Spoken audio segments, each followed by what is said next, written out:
जो ये चाहते हैं कि इसी जन्म में, इसी शरीर से, इसी जन्म में माने इसी शरीर से, और हमारी परमात्मा ने दो नेत्र दिए हैं, इन दोनों नेत्रों से इसी जन्म में हम भगवान के युगल स्वरूप का दर्शन कर पाए। ऐसे तो जब दर्शन होते तो आंखें रहती नहीं हैं, फिर इतना दिव्य वो पुंज प्रकाश रहता है तो फिर वो संसार उसके बाद दिखता नहीं है। किसी पर ठाकुर जी कृपा कर दें, सहज निर्मल दर्शन हो जाए। अच्छा, कितने लोग चाहते हैं इसी जन्म में दर्शन हो जाए? पक्का? बड़े भले लोग हैं। हम तो आज भगवान से कहें, हे प्रभु आज ही सुन लो। गोपियों की भी तो सुनोगे? तो बेचारी ये भी छोड़ छाड़ कर बैठी हैं। हो सकता है पति पीछे गाली दे रहे हो, हाँ, काम धंधा कोई है नहीं, दिखा सर उठाकर चल दी कथा में है। ऐसे गोपियां गई थी। बोले वृंदावन बिहारी लाल की जय। हम विधि बता दें और भैया प्रमाण स्वरूप कहेंगे। हम विधि बता, करना आपको है, ईमानदारी से कर लो, ठाकुर जी मिल जाए। पर लक्ष्य केवल एक ही होना चाहिए कि अब केवल परमात्मा का दर्शन हो जाए, इसी जन्म में भगवान हमें मिल जाए। युगल चरणों का आश्रय लेकर उन युगल चरणों का दर्शन हमें मिल जाए। पूरी विधि हम तुम्हें बता देते हैं और ईमानदारी से विश्वास कर ले भैया। जैसे कोई सामान हम खरीदते हैं, जमीन खरीदे, मकान, तो उसका पहले एग्रीमेंट बनवाते हैं, फिर उसकी पक्की रजिस्ट्री करवाते हैं। तो जैसा वो एग्रीमेंट पर लिखा हुआ प्रमाणित किया जाता है पक्का, ऐसा हम व्यासपीठ से प्रमाणित आपको कह रहे हैं। एक एक जो शब्द कहेंगे वो अक्षर अक्षर सत्य होगा, ये व्यासपीठ से हम कह रहे हैं। प्रमाण सहित हमको प्रमाणित करते, माने प्रमाण सहित हम बात कह रहे हैं। चाहते हैं आप लोग ठाकुर जी मिले। अच्छा, गोपियों को तो नहीं मिले, खूब ढूंढा गोपियों ने।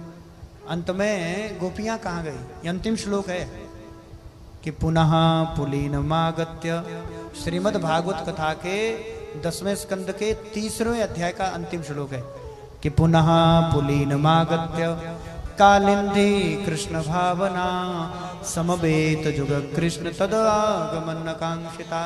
अंत में समस्त ब्रज गोपियां यमुना जी के पुलीन पर गई। कहाँ गई? यमुना जी के तट पर गई और भगवान आएंगे इसी आकांक्षा को, अभिलाषा को लेकर बैठ गए। विश्वास है गोपियों को कि भगवान कहीं मिले ना मिले भैया, हमें छोड़कर जा सकते हैं, हमारा त्याग प्रत्याग कर सकते हैं, पर भगवान कभी ब्रज गोपियों को छोड़कर कहीं गए नहीं हैं।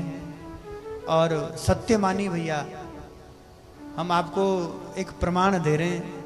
ये प्रश्न तुम्हारा नहीं है और ये उत्तर हम नहीं दे रहे हैं। पूर्व में ये प्रश्न राजा महानदाता ने सोभर मुनि से किया था। किनसे किया?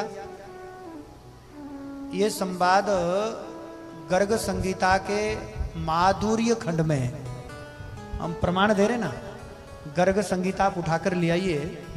गर्ग संगीता के माधुर्य खंड के 15, 16, 17, 18, 19 ये 5 अध्याय का संवाद है। गर्ग संगीता के माधुर्य खंड में लिखा है कि एक बार सोबर मुनि गए।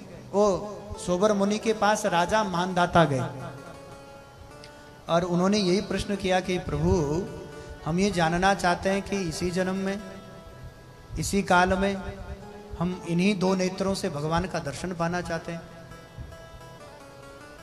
युगल चरणार बिंदों का आश्रय हमें प्राप्त हो जाए, कोई ऐसा साधन हमें बताएं। अब सोबर मुनि ने जब ये सुना तो सोबर मुनि ने कहा कि ये प्रश्न पूर्व में जब ठाकुर जी का अवतरण नहीं हुआ था वृंदावन में, जब भगवान का अवतार ब्रज में नहीं हुआ, तब एक दिन समस्त ब्रज गोपियां दुर्वासा ऋषि के पास गई। ये दुर्वासा जी कौन है? ये भगवान के गुरु हैं। कृष्ण अवतार में भेजा था ना भगवान ने, गोपियों को कहा हमारे गुरु जी के पास हो आओ।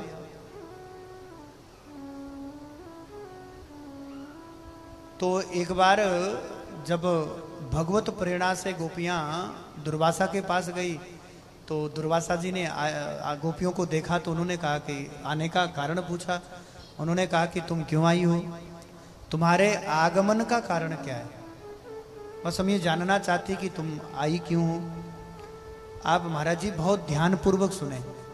तो गोपियों ने क्या प्रश्न किया, ये जो गोपियों को भगवान मिले हैं किस साधन से मिले, किस विधि से मिले, हम वो पूरा साधन और विधि आपको, ऐसे तो इसको अति गोपनीय रखा गया है, पर यद्यपि आप सबके मन में ये भाव है कि हमें इसी जन्म में भगवान मिल जाएं, तो हम आपको अति गोपनीय अति गूढ़ रहस्य बताना जा रहे हैं। और वो अति गोपनीय क्या है, अति गूढ़ रहस्य क्या है? तो दुर्वासा कहते हैं गोपियों से कि हम तुम्हें अति गोपनीय रहस्य तुम्हें बताते हैं। गोपियां कहती कि ऐसा नहीं प्रभु कि हमने भगवान से मिलने का प्रयास नहीं किया है, हम योगी बने, तपी बने, यति बने, हमने ना जाने कितने हजारों वर्षों तक तप किया, पर वो परमात्मा जिस रूप में हमें मिलना चाहिए वो परमात्मा हमें एक रस में हमें प्राप्त नहीं हुआ। पर अब हम चाहते हैं कि इस जन्म में तो मिल ही जाए।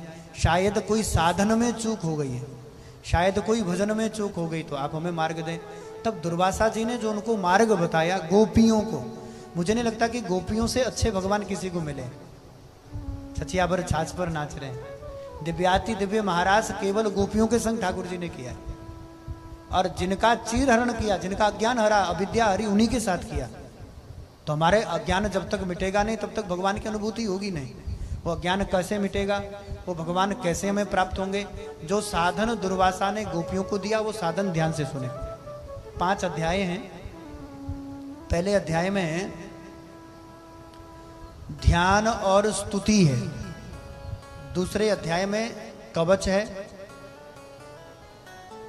तीसरे अध्याय में इसको 5 अध्यायों में गाया गया है, इसको यमुना पंचांग कहते हैं। दुर्वासा ने गोपियों को यमुना पंचांग का उपदेश दिया है गर्ग संगीता के माधुर्य खंड के 15 से 19वें अध्याय तक।